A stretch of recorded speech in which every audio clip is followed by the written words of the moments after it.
To illustrate the importance of today's topic, you'll notice all panelists are wearing black except me. Today, I'm wearing red to demonstrate why the principles of diversity, equity, and inclusion are critical to making everyone feel they belong. Today's session is one of a three-part webinar series on DEIA rebranding, and I'll share more details at the end of the presentation. Next slide, please. I'm thrilled to introduce our expert panel who will guide us through strategies not only that support regulatory compliance, but also sustain a strong DEIA commitment in this dynamic climate. We're honored to have with us three dynamic leaders. Myself, Jerrica Thurman, CEO of Elation Communications, and a visionary in strategic communications and branding.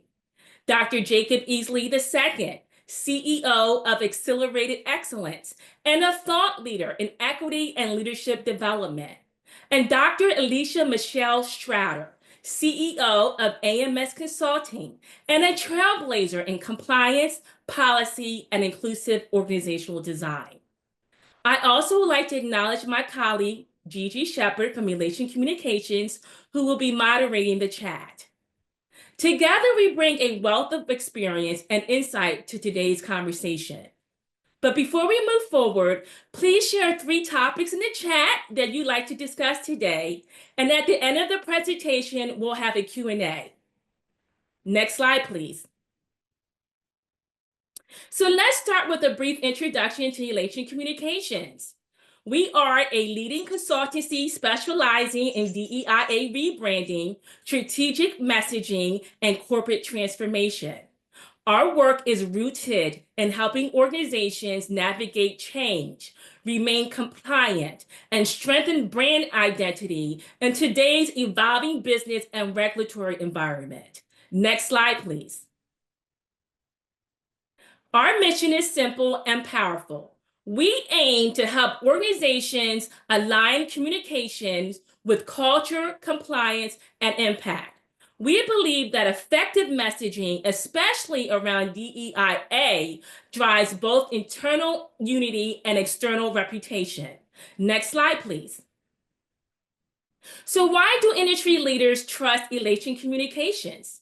Because we have a proven expertise in branding strategy and corporate communications, a deep understanding of the regulatory and compliance landscape, and offer customized solutions for culture building and growth.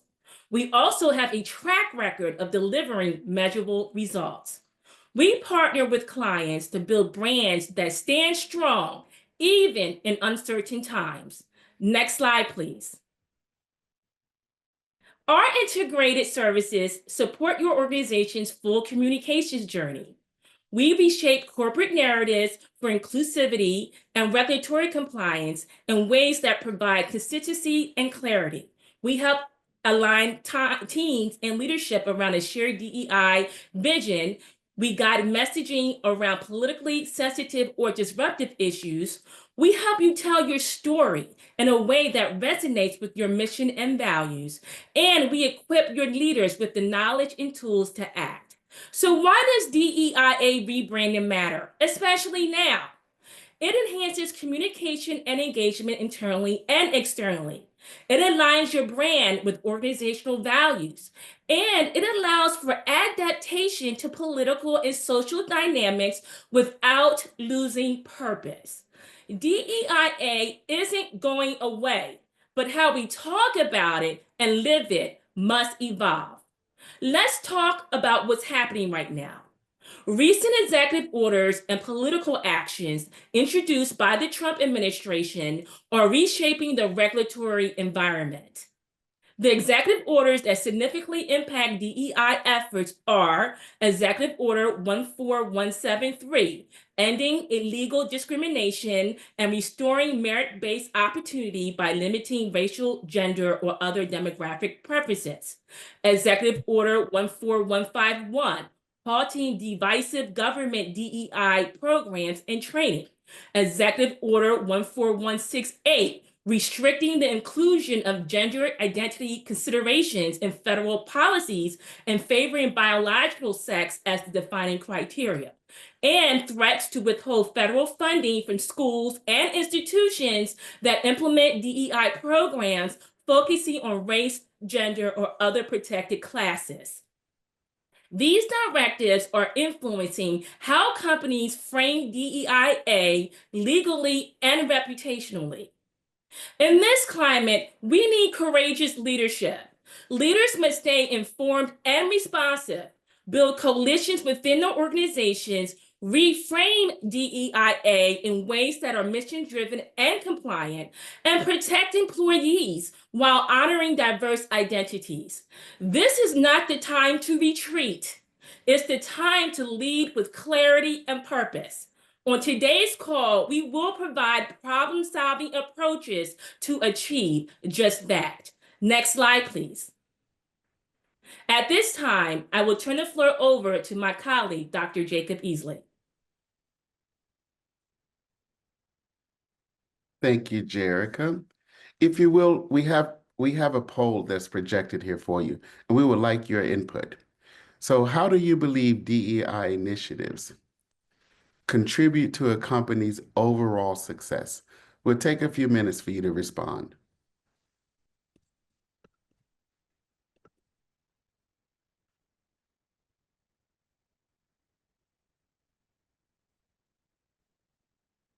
Thank you.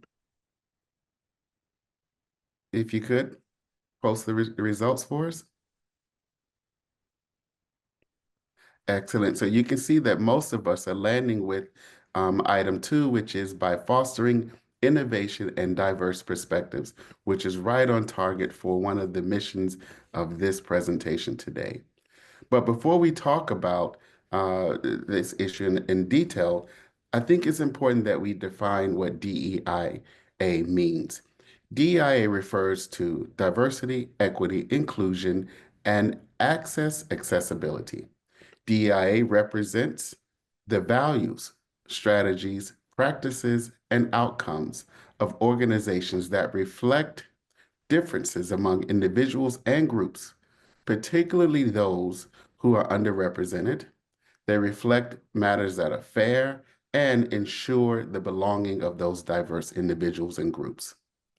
A study of global DEI efficacy across businesses reveals that when compared to their counterparts, companies with a high DEI quotient are twice as likely to have a positive impact on their competitive position, twice as likely to have a positive impact on agility and innovation, and 3 times as likely to view their DEIA ROIs as very positive. While we recognize DEIA culture is a journey necessitating that strategies grow and change in light of shifts in priorities, rising challenges, and successes, your participation here today is a step in the right direction for DEIA branding. Next slide, please. So let's further explore how DEIA initiatives contribute to a company's overall success and why businesses should prioritize DEIA goals. We have laid out 6 examples backed by research that exemplify the benefits of DEIA to the business enterprise. In addition to a positive impact on competitive position and creativity, an improved sense of belonging and retention among internal and external stakeholders, enhanced decision-making, and a bolstering of an organization's mission-driven goals are also plausible when committing to DEIA. Ulta Beauty and Sephora stand as examples of organizations that actually continue to promote DEI initiatives. In particular, they both have doubled down on their investment in BIPOC-owned, funded, and led brands. In some cases, these organizations have reserved 15% of their shelf space for BIPOC brands. Their DEI commitment is important as Black consumer spending and dollar growth in the beauty industry outpaces that of the total U.S. household spending in this category. In fact, in 2023, Black consumers spent more than $9.4 million on beauty products. At this time, I turn the floor over to our colleague, Dr. Alicia Straughter. Well, thank you, Dr. Easley. So let's start with this audience poll here. How can DEIA rebranding support leaders in aligning workplace policies, culture, and programs with organizational goals amid today's political and regulatory challenges? So number one, it says by providing clear guidance on compliance and regulatory changes. Two, by ensuring consistency between company values and employee experiences. And then number three says by creating adaptable strategies that respond to political and social shifts. And then four is by enhancing communication and engagement across all levels of the organization. And then five, by promoting a culture. So let's give your responses, and then we will go to the next slide. We'll take a second.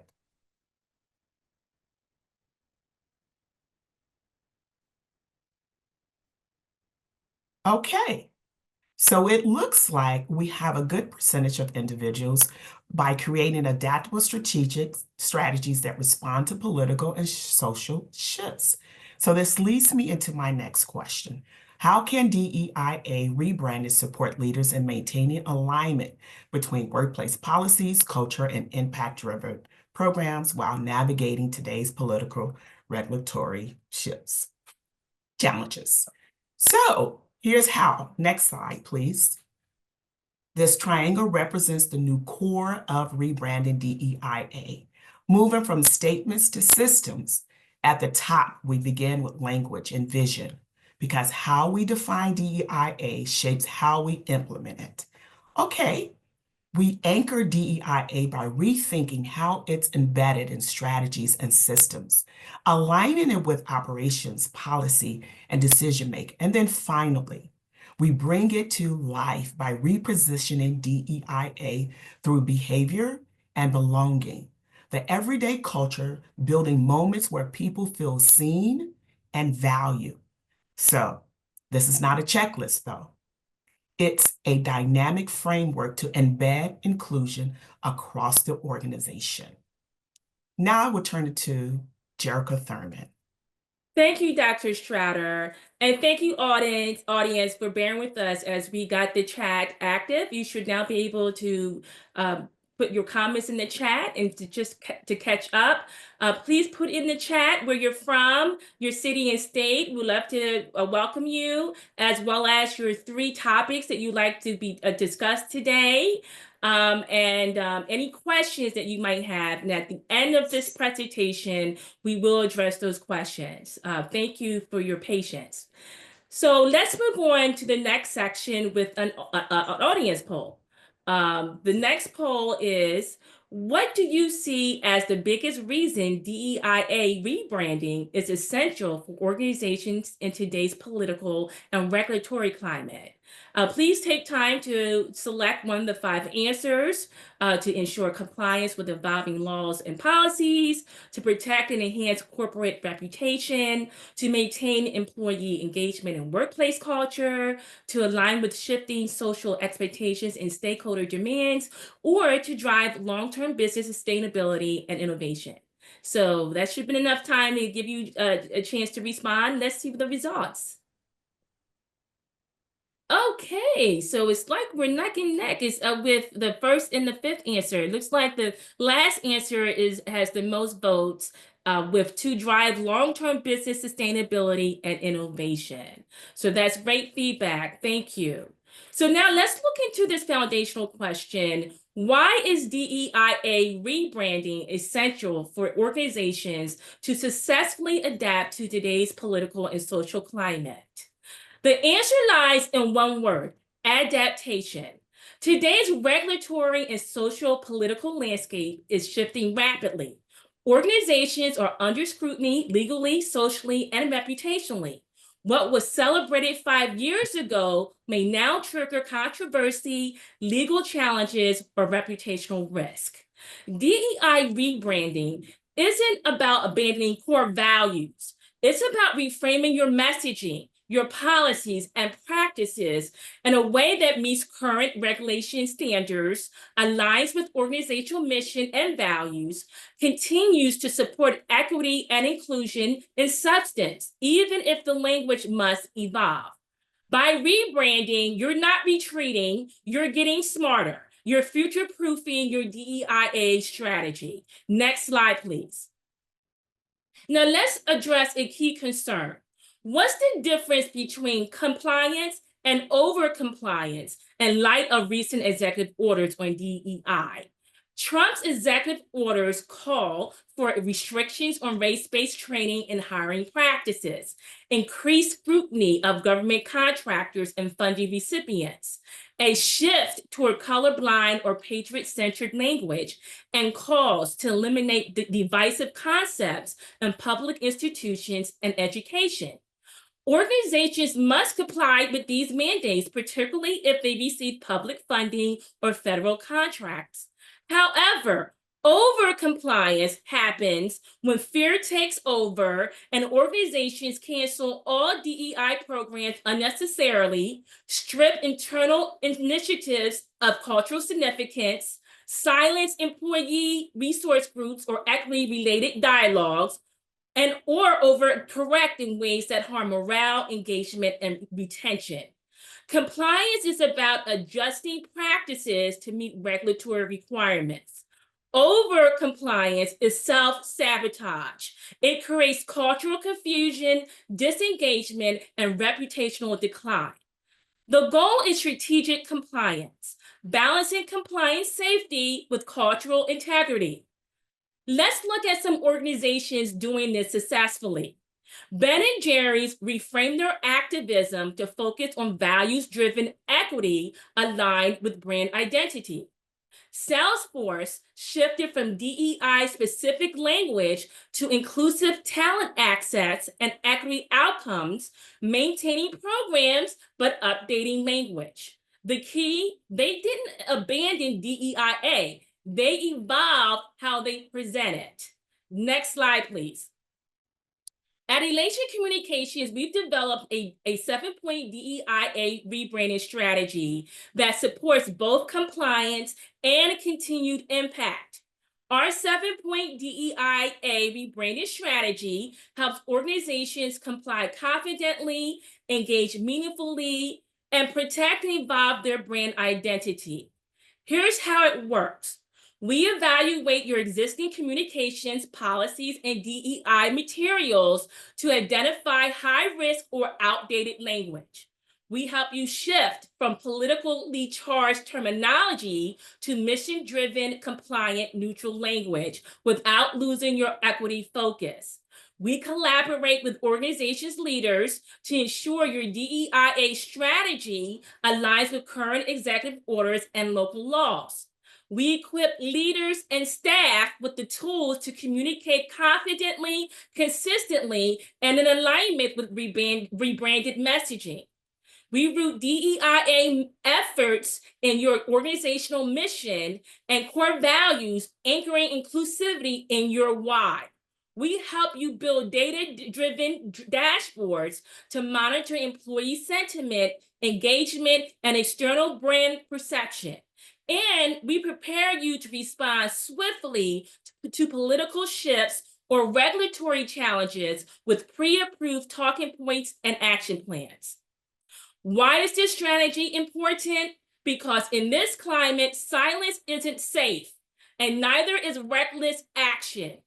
You need a plan that protects your values and your viability. You need a way to talk about equity without triggering lawsuits. You need to lead with confidence, clarity, and consistency. And that's exactly what Elation 7-point strategy delivers. Next slide, please. Now we'll turn the floor over to my colleague, Dr. Alicia Straughter. Well, thank you, Jerrica. So HR DEIA rebranding. What is the role of HR in DEIA rebranding efforts? And then the other question is, how can HR align DEIA rebranding with measurable equity outcomes? So here's the role for HR.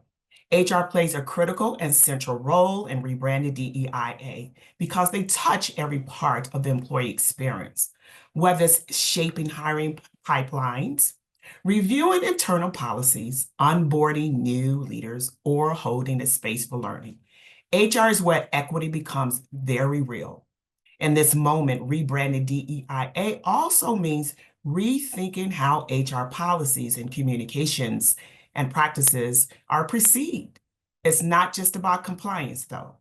It's about embedding inclusion into people, systems that support equity at scale. So, next slide, please. This leads me into this question for this poll. Inclusion readiness snapshot. How ready are we for sustainable inclusion? Let me read the question. Our organization has a clear DEIA vision and roadmap for implementation. 1, strongly agree. 2, agree. 3, neutral, not sure. And then 4, disagree. So let's take a few minutes to provide your responses. Okay. Results, please.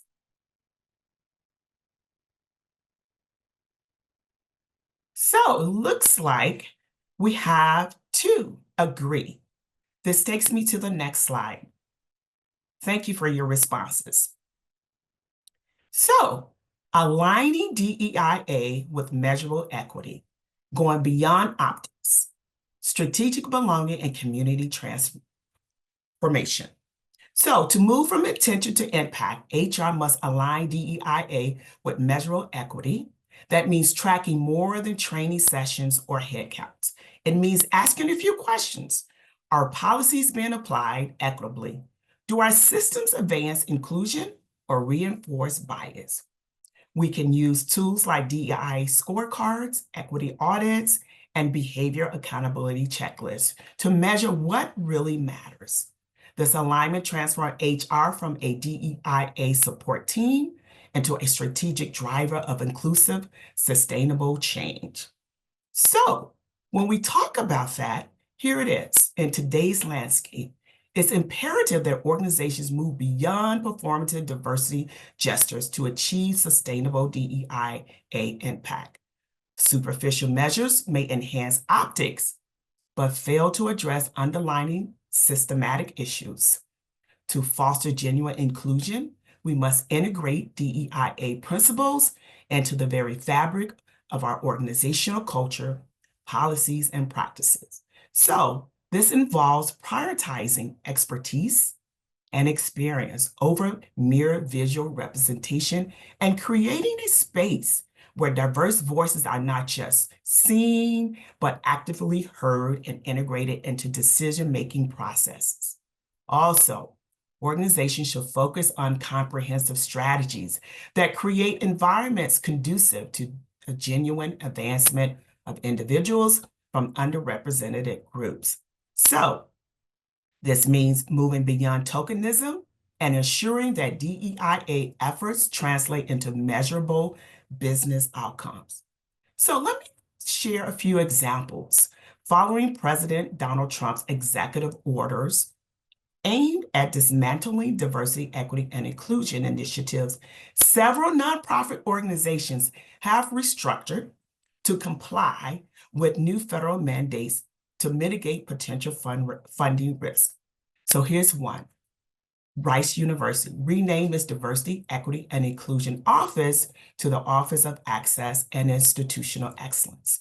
This change was implemented to broaden the office's reach and expand student services. Here's another example. Northeastern University removed references to DEI from its online presence and rebranded its Office of Diversity, Equity, and Inclusion as the Office of Belonging. University officials stated that this adjustment was necessary to ensure compliance with federal laws and to safeguard student financial aid and federally funded research. Next slide, please. So as we talk about redefining inclusion for the future, it's a policy integrated approach. So here's how we look to the future. Redefining inclusion requires a policy integrated approach that transcends traditional boundaries. Inclusion should not be viewed solely as a set of standalone initiatives, but as an integral component of all organizational policies and practices. So, this means ensuring that inclusive policies integrate local, regional, and national abilities and resources, encouraging dialogue across different administrative units to address local needs effectively. And then finally, it's essential to recognize that inclusion involves bringing support services to individuals within their general environments rather than isolating them. So the roadmap to prioritize is develop DEIA timeline with owners, milestones, and metrics. And then closing, track DEIA impact with metrics and reporting. Next slide, and I'll turn it over to my colleague, Dr. Easley. Thank you, Dr. Straughter. So what is the role of data, and why is it important to incorporate data into DEI rebranding efforts? But before we answer those questions, I have another question that I think will help to set the stage. That is, what are data?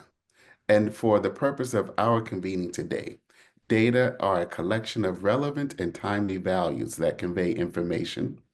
And when employed strategically and systematically, data can drive an effective DEIA strategy.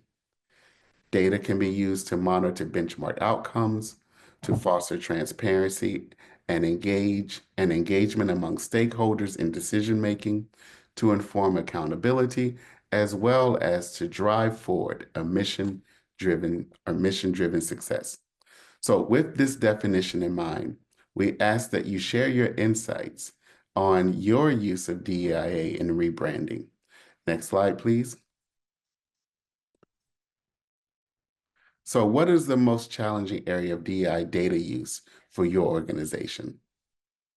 Is it human resource management, compliance with industry regulatory issues, state data management systems, or is it data analysis and decision making?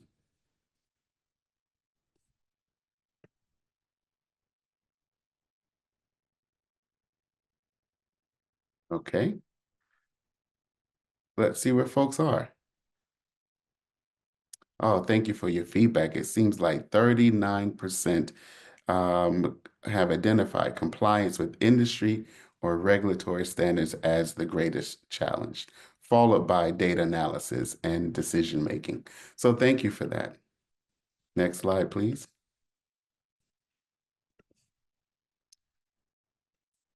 Regarding data drivers for DEI rebranding, there are 3 vectors we have identified: purpose, politics, and people. Each is concentric with the other, and we will discuss the interplay or their interplay in just a moment. To orientate ourselves, purpose refers to mission-driven excellence. Politics refers to influential representation among diverse groups, shaping procedures and the outcomes that are yielded. And people refers to engagement of internal and external stakeholders in your journey for data-driven DEI rebranding. Next slide, please.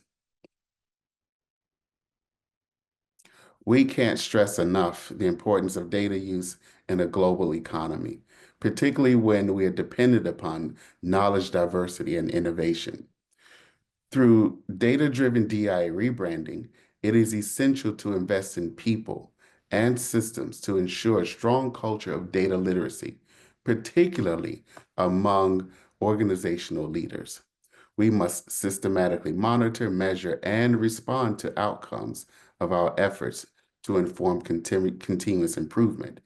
And it is important that we engage diverse stakeholders in meaningful ways.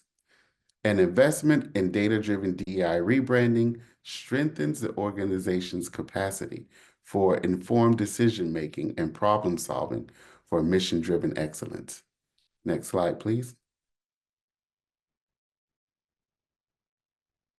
So what does this look like for nonprofits, for example?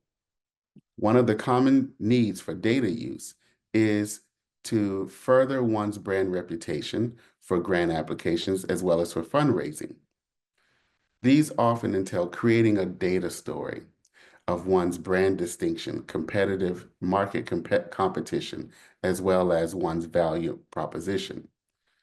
Today's Students, Tomorrow's Teachers, a New York State nonprofit entity, for example, aimed at recruiting and mentoring culturally diverse and economically challenged students from high schools to enter careers in education.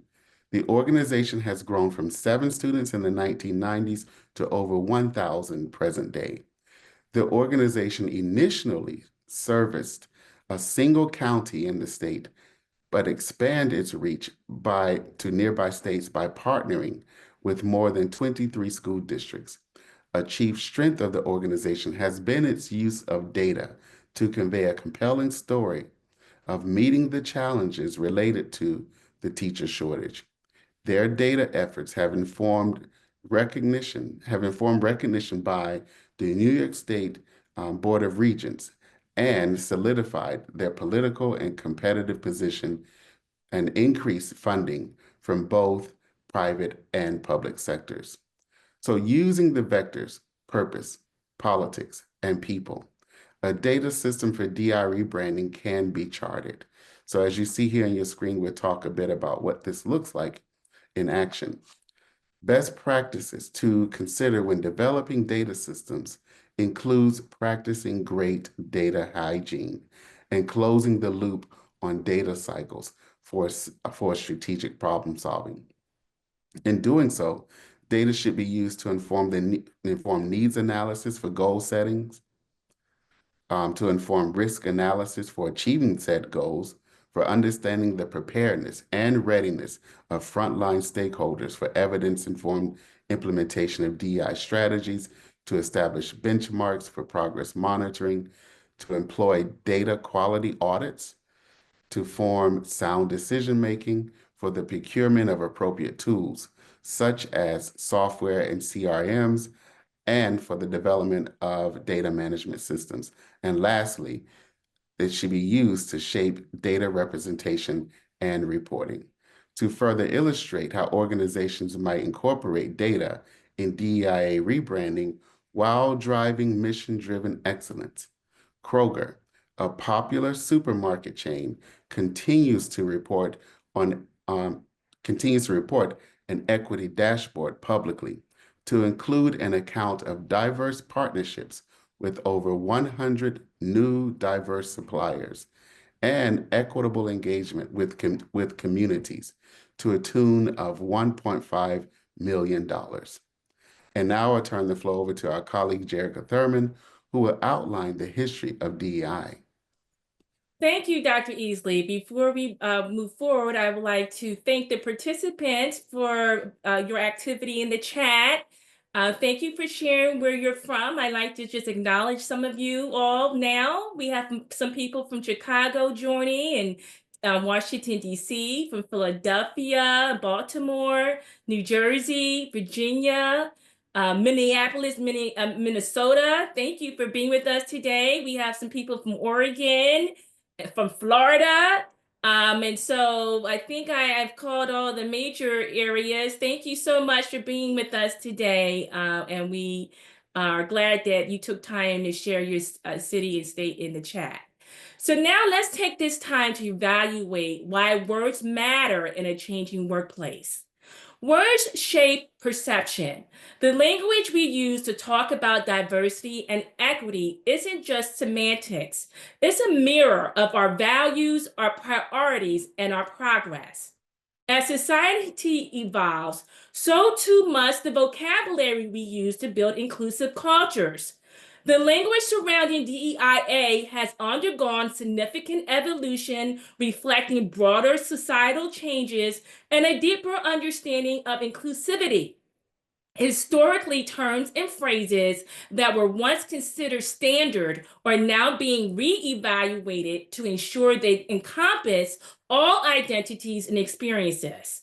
This shift underscores the importance of continually updating our vocabulary to foster truly inclusive environments.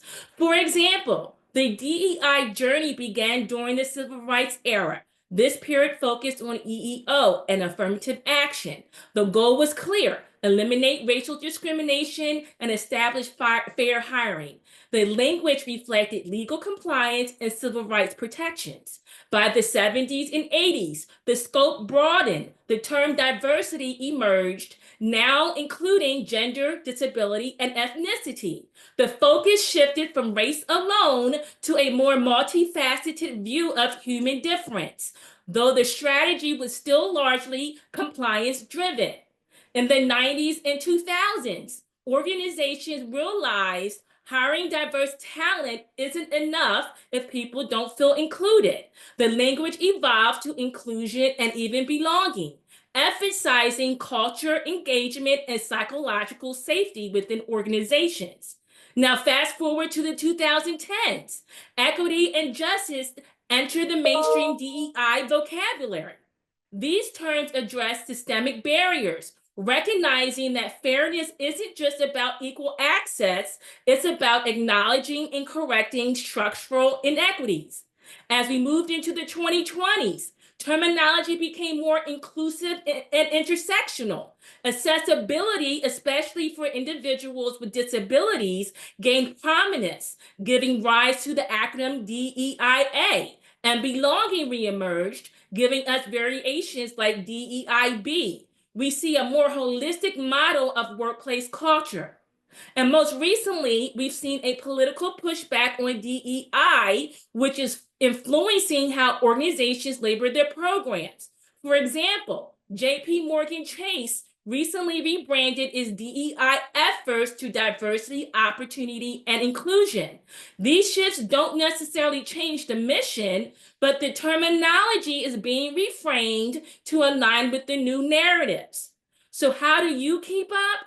That's where we come in. Elation Communication has created the Modern Workplace Terminology Guide. It's your go-to resource for staying current, confident, and inclusive in your DEI communications. This guide breaks down evolving terms, explains context, and helps your teams avoid outdated language or performative phrasing.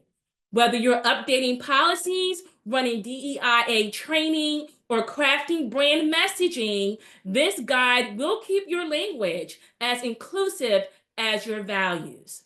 Updating your DEIA language isn't just about being politically correct. It's about being culturally competent. It shows that your organization is aware, adaptable, and committed to equity, not just in policy, but in practice. If your organization is serious about equity, then language should lead the way. Next slide, please. Let's pause now to take 2 questions from the audience. Do we have any questions, Gigi? We did have a question about when did, because we just posed it, but someone asked earlier, when did the acronym DEIA come about? Today was the first time that they had heard of it.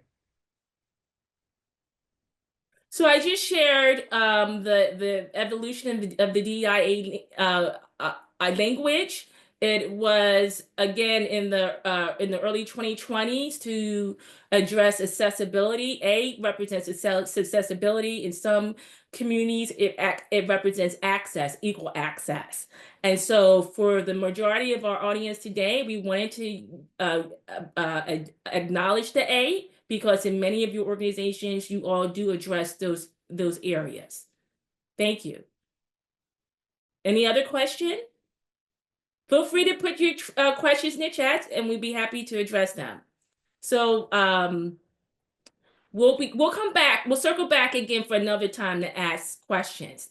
Let's look into our last audience poll as we wrap up. I'm going to ask you to answer this question. Has your organization developed a formal roadmap for DEIA rebranding efforts? Please select your answer 1 through 5. Yes, we have a comprehensive DEI rebranding roadmap.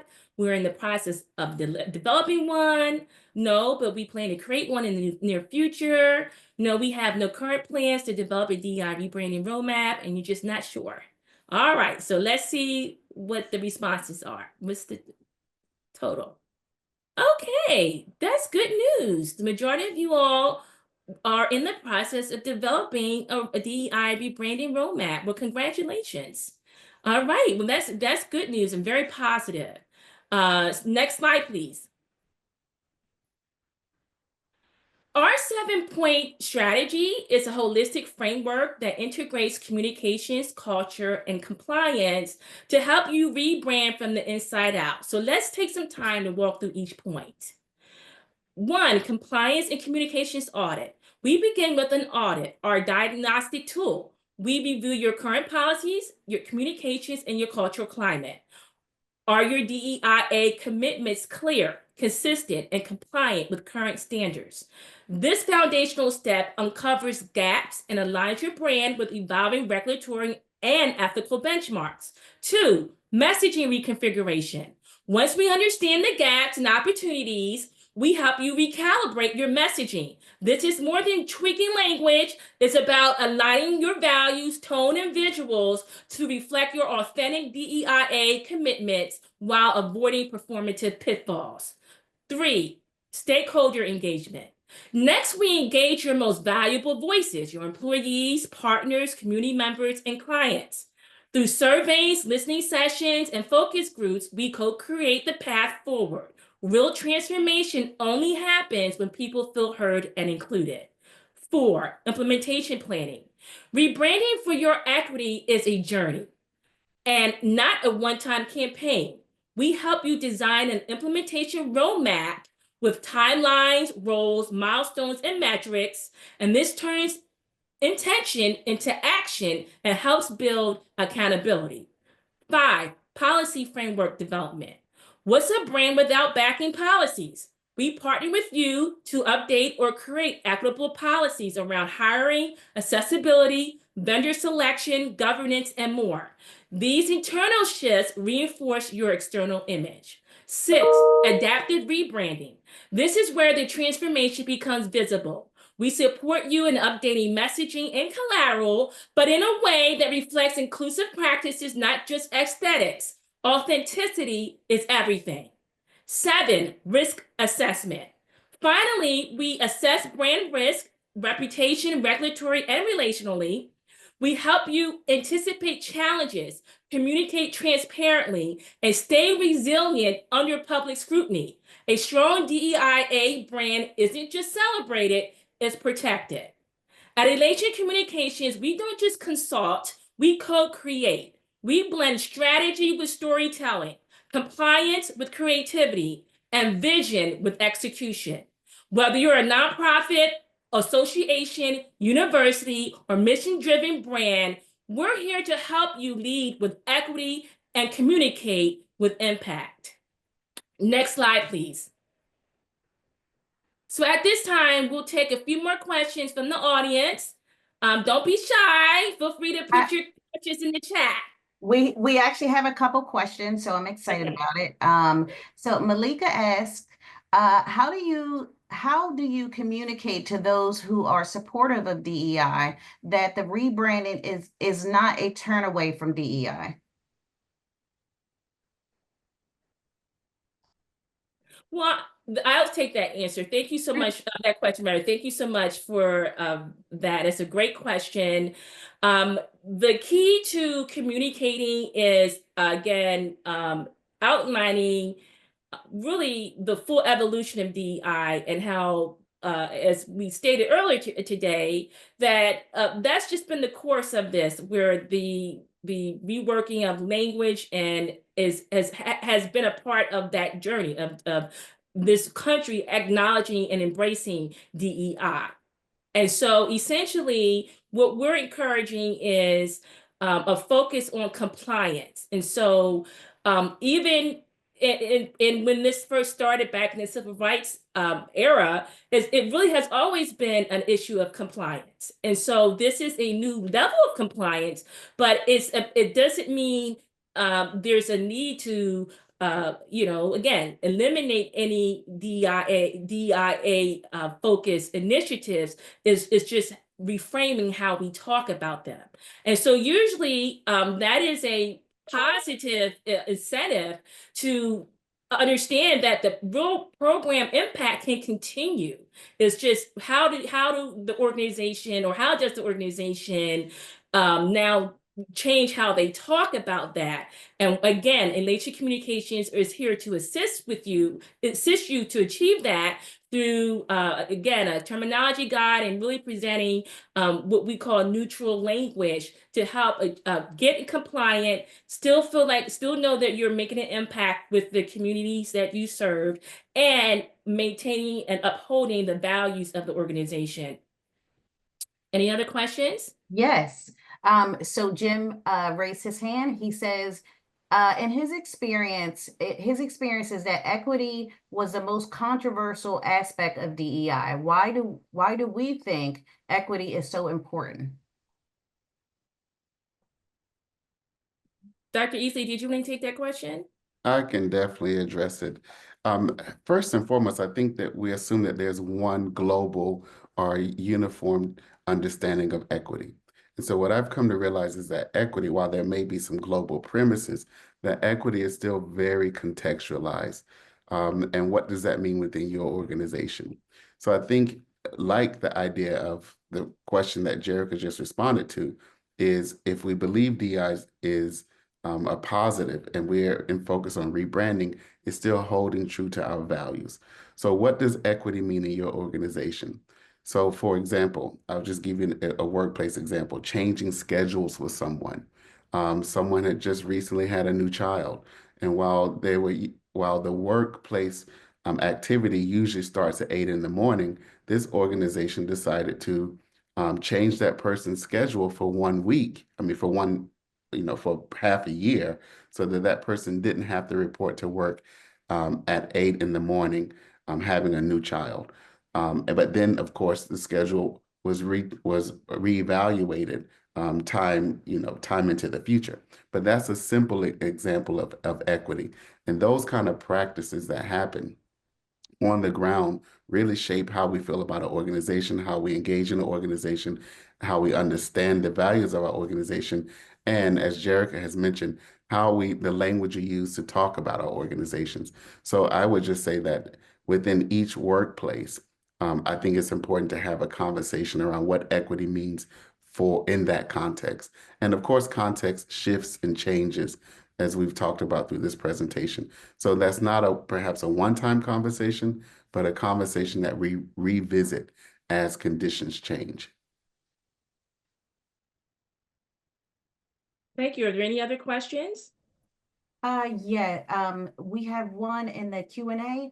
Nonprofit organizations are threatened with the loss of federal funding if they don't comply. How can we balance our institutional integrity with this threat? Dr. Straughter, would you like to answer that? So here's what I would say overall, like my examples that I had given is you have to make sure that diversity, equity, inclusion, it was already embedded into the culture of the organization, number one. Number two is back to what Jerrica said, it's about rebranding what you already have embedded in the culture. And what does that look like? Again, repositioning it, rethinking it, and then redefining what that is. And then think about what is the new name for that. As I mentioned, 2 universities renamed it so that it can affect and do what it already was doing before, is making sure that it is touching the lives of the constituents that they serve, which were the students. And so I think it is not looking at that broader, what we can lose is how can we be in compliance? How can we redefine, rethink, and reposition? And then lead the way to ensuring that we still get the funding. I hope that answers your question. Thank you, Dr. Straughter. Any other questions, Gigi? Yes. How do you rebrand when your company is international? Okay, well, that's a great question. Actually, that speaks to why globalization, really is the epitome of what DEI needs to look like, because culture, diversity, and all the other diversity that comes along with globalization. I think really it begs the argument. It creates the foundational why not to eliminate any of the real impact work of DEI, because you have to acknowledge and appreciate the factors that globalization brings, even if it's language diversity. There's all kinds of levels of diversity when we talk about globalization. I think the key to rebranding, obviously, if you're American based company, there, and that you are in a position where you might lose funding, you have to deal with, those issues, and again, becoming compliant. But I think this is what we're discussing as far as in your messaging and how you communicate with your partners globally, and making it clear what your commitments are to still celebrating what they bring to the table. And so essentially, I think the rebranding is the glue that allows you to continue to celebrate having global partners, and while still becoming compliant. So essentially, in this entire presentation, what we're suggesting is it is not necessarily an either or situation. There's a way to find the balance, and meeting and aligning with all these requirements, and still achieving your business objectives. I hope that answers your question. Okay, so thanks so much for all your engagement today. We invite you to stay connected with us. We'd be happy to answer more of your questions, and just each actually have a direct conversation with you, so we can help learn more about what challenges you're facing in your organization, and help you navigate through them. Again, I want to thank you for your participation. We hope this session sparked ideas, inspired change, and showed you what's possible when DEIA isn't an afterthought, it's the brand. So, are you ready to get started? Again, connect with us. Schedule a discovery session with us by scanning the QR code. Let's explore how we can support your organization's journey to become a more inclusive, aligned, and impactful. I also like to invite you to join us for our next 2 webinars, Strengthening Corporate Values, Growth, and Trust, on April 24th from 1 to 2 p.m. Eastern Standard Time, and Ethical Leadership, Compliance, and Impact in a Changing World on May 8th from 1 to 2 p.m. Eastern Standard Time. Thanks again for joining us today. Remember, words matter, and with the right language, your organization can lead the future of inclusive excellence. Thank you.